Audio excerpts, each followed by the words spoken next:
In the last lesson, we introduced the Production Possibilities Frontier, a tool that describes what an economy can produce, given its resources and its technology. In this lesson, we're going to take a dynamic look at production possibilities. We'll ask, what happens to the productive capacity of an economy when there's some kind of change in its environment? Perhaps its resources increase or decrease. Perhaps technology changes in some particular way. What then happens to the combination of goods and services that that economy can produce? Let's take another look at the Production Possibilities Frontier.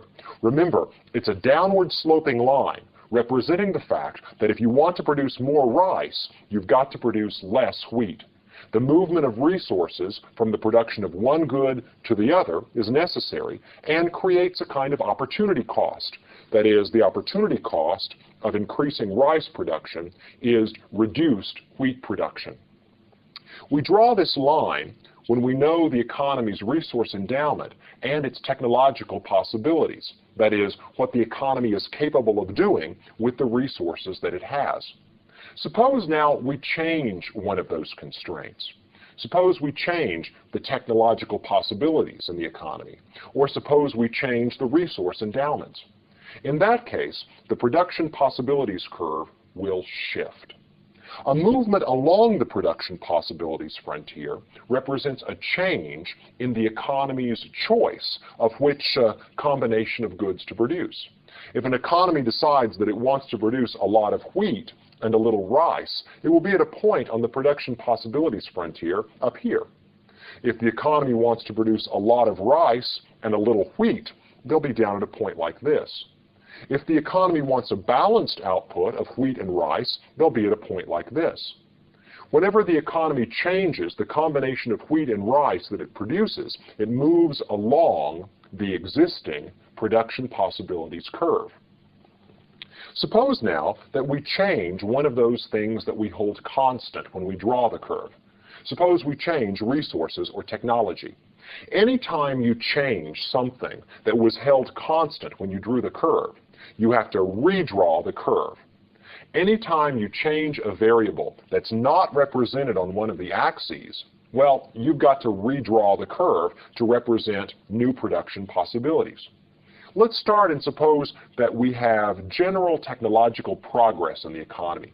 Suppose there's an agricultural revolution, and this economy discovers new and more productive ways to make both rice and wheat with their given resources. In that case, the production possibilities curve will shift outwards. The curve shifts outwards, representing the fact that after technical progress, it's now possible to produce more wheat for a given amount of rice than before. Before, when we were producing 20 bushels of rice, we could only produce 78 bushels of wheat. Now, after technological progress, we're able to produce maybe as many as 85 or 90 bushels of wheat when we produce 20 bushels of rice. For every quantity of rice produced, we can now make more wheat than before. For every quantity of wheat produced, we can now make more rice than before. Technical progress allows us to expand our production possibilities. We can now make more than before with our given quantity of scarce resources. Suppose now that we have general migration of labor into the economy, and that this labor is well suited for either working in the production of rice or wheat. A migration into the economy of agricultural labor would also shift the production possibilities curve outwards. Now, with more workers to employ in the production of wheat and rice, we can make more wheat and rice than before. For any quantity of rice we produce, we can now produce a larger quantity of wheat than before. For any quantity of wheat that we produce, we can now produce a larger quantity of rice than before. An increase in labor allows us to expand our production possibilities in this economy. Suppose now that we have a different kind of change. Let's suppose that a change occurs that increases this economy's productivity in the wheat industry, but not in the rice industry.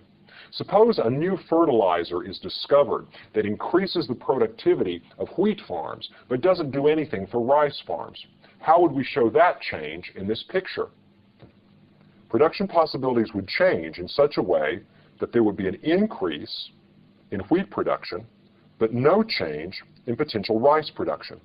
That is, if the economy continued to devote all of its resources to the production of rice, it would only be able to produce 100 bushels of rice, just like before. But if the economy devoted all of its resources to the production of wheat, they might be able to produce 120 bushels of wheat with this new fertilizer. The new fertilizer increases the productivity of wheat without changing the productivity of rice. So we get a skewed shift in the production possibilities curve, one that is slanted in the direction of increased wheat production without changing the productivity of rice. Let's consider another possibility. Suppose the climate of our economy changes. And with this change in climate in our economy, let's suppose that the ground is wetter most of the year. It rains more often, the ground gets soaked and saturated. What's that going to do to the productivity of our economy? What's that going to do to our production possibilities? Well, let's suppose that this extra wetness hurts the production of wheat and helps the production of rice. We would then show the shift in the production possibilities curve looking something like this.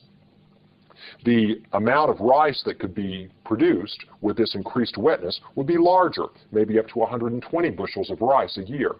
The amount of wheat that could be produced would shrink, maybe down to 60 bushels a year. With this change in the climate, there is a reduction in the productivity of this economy for making wheat and an increase in its productivity in making rice.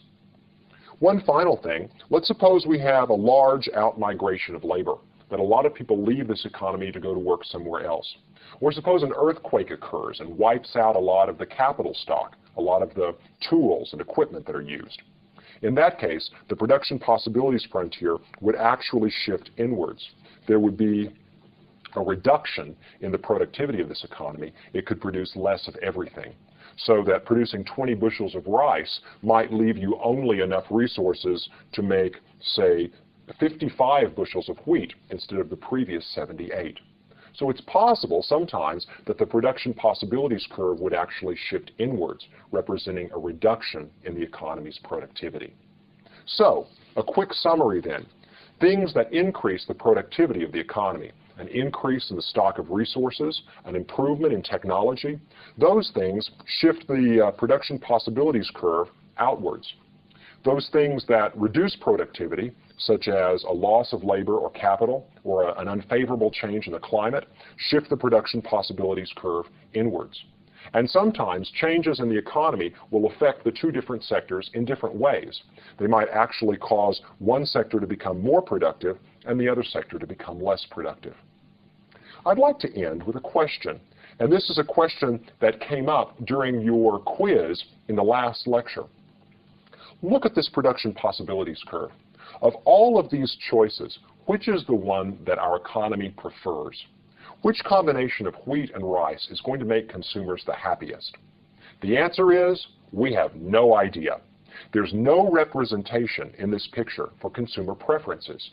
Unless you know something about consumer preferences, you're not able to say which of these feasible points is the most desirable. If our economy likes a lot of wheat, this point up here might be the best one.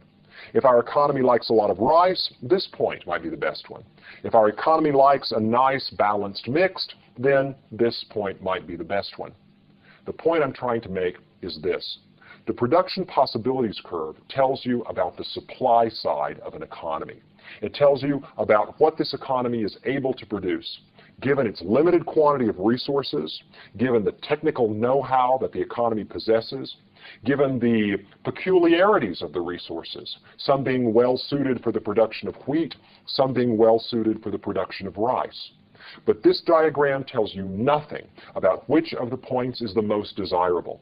In order to tell which of these points is best, we would have to bring in something from the demand side of the economy, knowledge about what pleases consumers.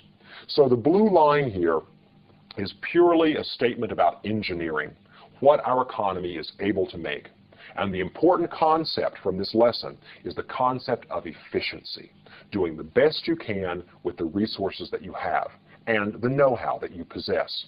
That is, each point on the blue curve is efficient because it represents the maximum amount of wheat that our economy can produce when it produces a given quantity of rice. The blue line represents doing the best we can with what we have, and that's the definition of efficiency.